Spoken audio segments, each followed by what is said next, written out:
Well, with this Barack Obama situation, this particular group says we'd be lucky to get coal in his Christmas stocking because the Ohio Coal Association is furious the presidential candidate has all but promised bankrupting their industry. Take a listen to what Obama told the San Francisco Chronicle back in January. If somebody wants to build a coal-powered plant, they can. It's just that it will bankrupt them because they're going to be charged a huge sum for all that greenhouse gas that's being emitted. All right, so needless to say, the association's president, Mike Carey, says the soot has really hit the fan, and he joins me right now. So you're not a fan of what this means. Explain.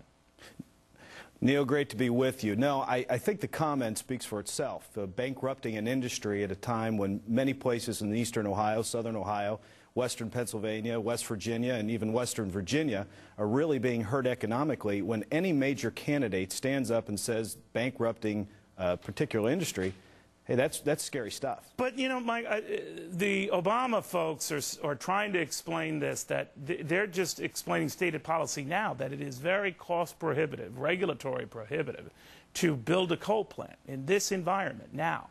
And that's how they're explaining this. Well, you know what? Not if you listen to the way the interview was actually read, or how what he actually said in the interview. He was talking about moving forward. And, you know, when you're looking at putting coal-powered plants in eastern Ohio or all over this country, you've got to realize the electric rates of the consumers are really the ones that really need to be concerned, not just our coal So in other miners. words, Mike, when he says that, Senator Obama says that he's open to coal, energy alternatives, you're saying he's lying on that.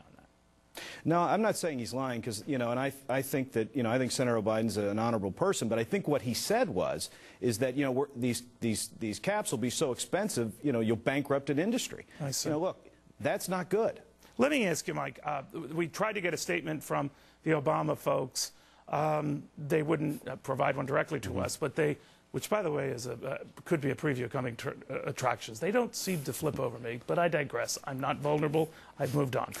They did have Ohio Governor Ted Strickland issue a statement defending Senator Obama today after John McCain said he'd like to transition away from coal entirely. His campaign is hardly in a position to criticize a coal state senator like Barack Obama, who has outlined a $150 billion investment in clean coal and other technologies to create jobs and build a new energy economy. The truth is, John McCain and Sarah Palin can't name a single thing they would do differently on the economy than George Bush, so all they have to offer is last-minute, desperate distortions hardworking families don't need. Oh, my God, this goes on.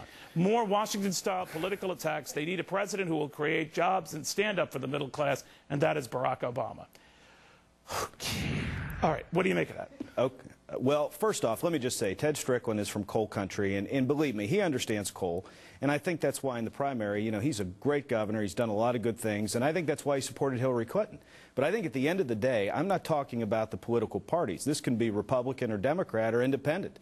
But the bottom line is we have a mainstream presidential candidate from a major party saying bankrupting an industry. And look, that is just not in the best interest of this country. It's not in the best interest of the coal miners. Do you think it's going to turn things, though, Mike, in states like Ohio, in states partially like Indiana, actually, that have a vested, certainly Pennsylvania, that have a vested interest?